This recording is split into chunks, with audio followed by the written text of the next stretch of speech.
হলদিয়ায় কাজ করতে আসতো। একটা সময় ছিল যখন উড়িষ্যা থেকে ছেলেমেয়েরা হলদিয়ায় কাজ করতে আসতো। আর আজকে এমন দুর্ভাগ্য আমাদের, হলদিয়ার ছেলেমেয়েরা আজকে বাইরের রাজ্যে কাজ করতে চলে যাচ্ছে। হলদিয়াকে বাঁচাতে হবে, নতুন শিল্প আনতে হবে, নতুন কলকারখানা আনতে হবে, হলদিয়ায় বন্ধ হয়ে যাওয়া কলকারখানা তৈরি করতে হবে। তার কারণ হলদিয়া যদি না বাঁচে, হলদিয়ার শিল্প, হলদিয়া বন্দর যদি না বাঁচে, তাহলে গোটা পশ্চিম বাংলার একটা বড় ইনকাম যায় হলদিয়া থেকে, তাহলে গোটা বাংলা থমকে যাবে। তাই আমরা স্লোগান লিখেছি, আপনাদেরকে কথা দিয়ে যাচ্ছি, আমার নাম সায়ন, আপনাদেরকে কথা দিয়ে গেলাম, জিতবে এবার সায়ন, হলদিয়ায় হবে আবার শিল্পায়ন, তমলুক জুড়ে হবে মানুষের আসল উন্নয়ন। ধর্মের রাজনীতি করছে তৃণমূল আর বিজেপি, এতটুকু লাজ লজ্জা নেই? ধর্মের রাজনীতি করছেন আপনারা, বলছেন হিন্দু ভোট আমাকে দাও, আর একজন বলছে মুসলিম ভোট আমাকে দাও। আরে এই পশ্চিমবাংলা, রবীন্দ্রনাথ ঠাকুরের পশ্চিমবাংলা, কাজী নজরুল ইসলামের পশ্চিমবাংলা, আজকে ভাবতে অবাক লাগে। এই পশ্চিমবাংলাকে এরা, নেতাদের কাজ জিনিসপত্রের দাম কমানো, নেতাদের কাজ দেশটাকে ঠিক রাখা, নেতাদের কাজ রাজ্যটাকে ঠিক রাখা। আর সেই জন্য আমরা আপনাদেরকে বলছি, ধর্মের মাধ্যমে খবরদার ভোট দেবেন না। কি বলছে বিজেপি? দু চারটে 5 আনা 4 আনার বিজেপির নেতা গজিয়েছে পাড়ায়, সদ্য সদ্য জন্মেছে, এসে কি বলছে? হিন্দু ধর্ম বাঁচাবো, আমাকে ভোট দাও। বেটা তুই জন্মালি গতকাল, তুই হিন্দু ধর্ম বাঁচাবি? হ্যাঁ, বিজেপি দলটা তৈরি হলো 1980 সালে, আর আমরা ছোটবেলা থেকে শুনে আসছি যুগের পর যুগ ধরে হিন্দু ধর্ম। 1980 সালের দল এসে বলছে আমাকে ভোট দাও, আমি হিন্দু ধর্ম বাঁচাবো।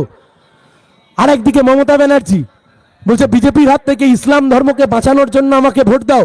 আরে দিদি, আপনি পার্থ চ্যাটার্জিকে বাঁচাতে পারলেন না, আপনি অনুব্রতকে জেলে যাওয়া থেকে বাঁচাতে পারলেন না, আপনি বলছেন ধর্ম বাঁচাবেন? আপনার দলের জন্ম কবে হলো? তৃণমূল জন্মালো জুম্মা জুম্মা করে 1998-99 সালে।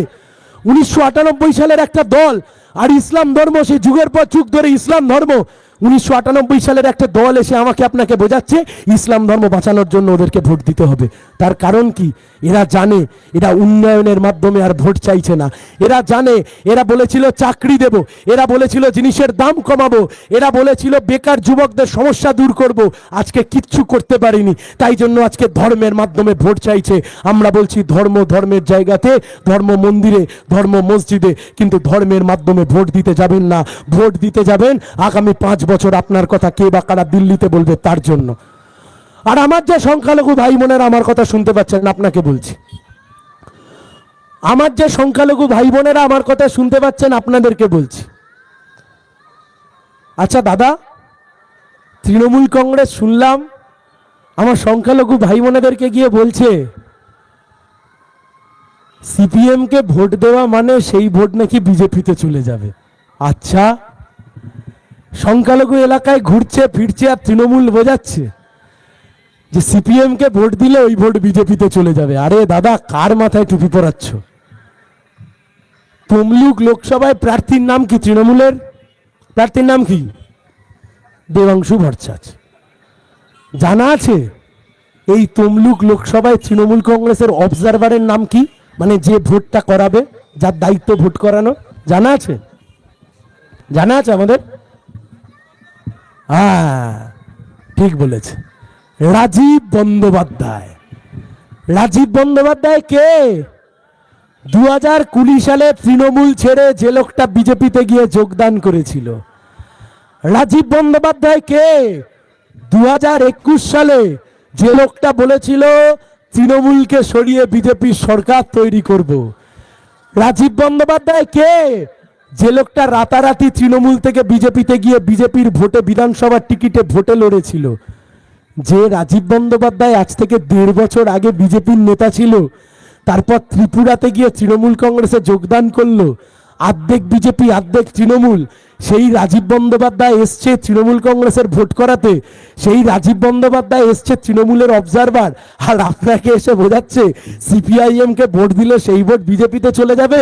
আরে কান খুলে শুনে নেন, ও তৃণমূলের প্রার্থীর যে ভোট করাবে, ওর আর্ধেক পা মোদির কাছে আর আর্ধেক পা দিদির কাছে, আর্ধেকটা জোড়া ফুলে, আর্ধেকটা তৃণমূলে।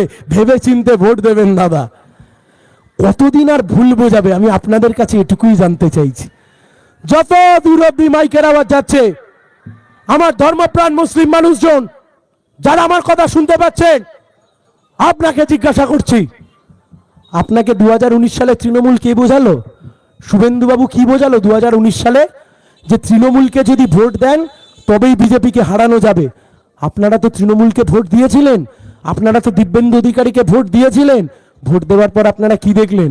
গোটা অধিকারী পরিবার যাকে তৃণমূলে ভোট দিয়ে জেতালেন, তারা নিজেদের জন্য ইডি সিবিআই এর থেকে বাঁচবার জন্য তৃণমূলে সব খেয়ে দিয়ে এখন বিজেপিতে গিয়ে বসে পড়লো। আরে দাদা, সিপিএম এ ভোট দিলে ও ভোট বিজেপিতে চলে যায় না, তৃণমূলে ভোট দিয়ে জেতালে ও নেতা বিজেপিতে চলে যায়। তাই আমরা বলছি, এ জোড়া ফুলকে একটাও ভোট নয়, পদ্ম ফুলকে একটাও ভোট না। আর তৃণমূলকে কি ভোট দেবেন? তৃণমূলের নেতারা নিজেরাই মানে একদম জোশের সাথে আছে কে কত বেশি ভোটে নিজের দলের প্রার্থীকে হারাবে। তৃণমূলের পার্টি অফিসে কান পেতে শুনুন, খবর আসবে। তৃণমূলের ভেতরে এমন গন্ডগোল লেগেছে প্রার্থী হওয়া নিয়ে, ওরা নিজেরাই ঠিক করে উঠতে পারছে না। এই নেতা বলছে আমি বেশি ভোটে হারাবো, ও বলছে না আমি ওকে আরো বেশি ভোটে হারিয়ে নিজের বাড়ি পাঠিয়ে দেব। তাই আমরা বলছি, খবরদার তৃণমূলকে ভোট দিয়ে ভোট নষ্ট করবেন না। আর পড়ে রইল বিজেপি।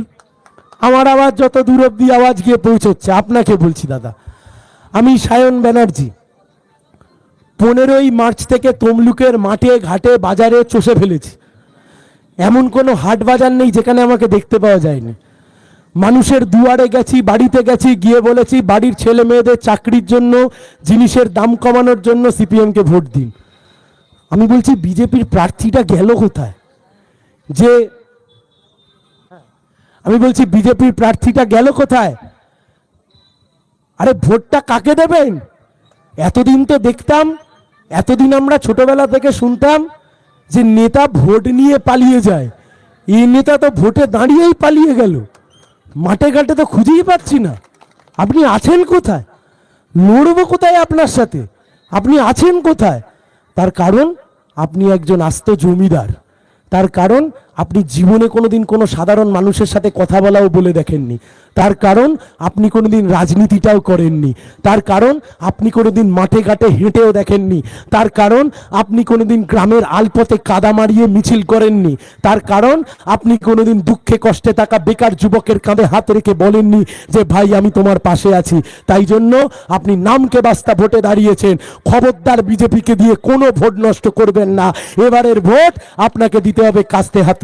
টাকা চুরি করো, টেটের টাকা চুরি করো, সারদার টাকা চুরি করো, নারদার টাকা চুরি করো, চাকরি চুরি করো, চাল চুরি করো, সব চুরি করো। চুরি করবার পরে যখন সিবিআই আর ইডি তোমায় ধরতে যাবে, তখন গিয়ে দিল্লির বিজেপির নেতাদের পা ধরে শুয়ে পড়ো যে আমাকে তুমি বাঁচিয়ে দাও, আমি লোকসভায় তোমাকে কিছু আসন পাইয়ে দেব। আরে দিল্লির মুখ্যমন্ত্রী চুরি দুর্নীতির জন্য গ্রেপ্তার হয়ে যায়, ঝাড়খণ্ডের মুখ্যমন্ত্রী চুরি দুর্নীতির জন্য গ্রেপ্তার হয়ে যায়, কিন্তু বাংলার মুখ্যমন্ত্রী আর তার ভাইপো এত চুরি দুর্নীতি করার পরে ইডি আর সিবিআই তাদেরকে ছুঁয়েও দেখে না। তার কারণ কি? সেটিং আছে তাই রে, ওদিকে মাইক দেওয়া নেই, মাইক এত অব্দি আছে। সেটিং আছে তাই রে, চোরের মাথা বাইরে। আমরা বলছি এই সেটিং এর বিরুদ্ধে আমরা এই লড়াই লড়ছি। আমরা সেটিং এর বিরুদ্ধে এই লড়াই লড়ছি। তার কারণ আমরা বলছি আমাদের গ্রাম ভবিষ্যৎ সব কিছু শেষের দিকে চলে যাচ্ছে। একবারের জন্য ভাবুন, এ তৃণমূল আর বিজেপি কি সুন্দর নিজেদের মধ্যে খেলাটা বুঝে নিয়েছে। 2019 সালে বিজেপি জিতলো 18টা আসন। 18টা লোকসভা আসন মানে বিধানসভার কটা আসন হয়? 126টা আসন। যে বিজেপি 2019 সালে 126টা বিধানসভার আসন জিতে গেল, সেই একই বিজেপি 2021 সালে এসে মাত্র 77টা আসন জিতল। তার মানে কি? দিল্লিতে মোদি আর রাজ্যে দিদি। দিল্লিতে মোদি চালাক, রাজ্যটা দিদি চালাক। দিল্লিটা বিজেপি চালাক, রাজ্যটা তৃণমূল চালাক। এই সেটিং আমরা ভাঙতে নেমেছি। আজকে চোখ খুলে তাকিয়ে দেখুন, তৃণমূলে থেকে যে শুভেন্দু অধিকারীরা একের পর এক চুরি করলো, দুর্নীতি করলো, যার বিরুদ্ধে অভিযোগ উঠলো, আজকে সেই বিজেপির নেতা হয়ে গেল। তাই আমরা বলছি, তুমি চুরি করবে তুমি চুরি করবে জোড়া ফুলে, আর তুমি সাধু হবে পদ্ম ফুলে। ও খেলা আর আমরা খেলতে দেব না। আমরা ময়দানে নেমেছি, জেতবার জন্য ময়দানে নেমেছি। আর এতদিন ধরে যখন লড়ছি, এই প্রথমবারের জন্য আপনাদেরকে বলছি, বাঘের মুখে যেমন একটু রক্ত লেগে গেলে বাঘ আরো হিংস্র হয়ে যায়, এবার আমি একটু জয়ের গন্ধ নাকে পেয়ে গেছি, আরো জেদ চেপে গেছে। আগামী 10 দিন তোলপাড় করে দেব গোটা তমলুক, জিতবো, জেতাতে হবে। বেকার যুবক, তাকে চাকরি দিতে হবে, জিনিসপত্রের দাম কমাতে হবে, হিন্দু মুসলমানের ঐক্য বজায় রাখতে হবে। রবীন্দ্রনাথ নজরুলের মাটি মাথা তুলে দাঁড়াবে।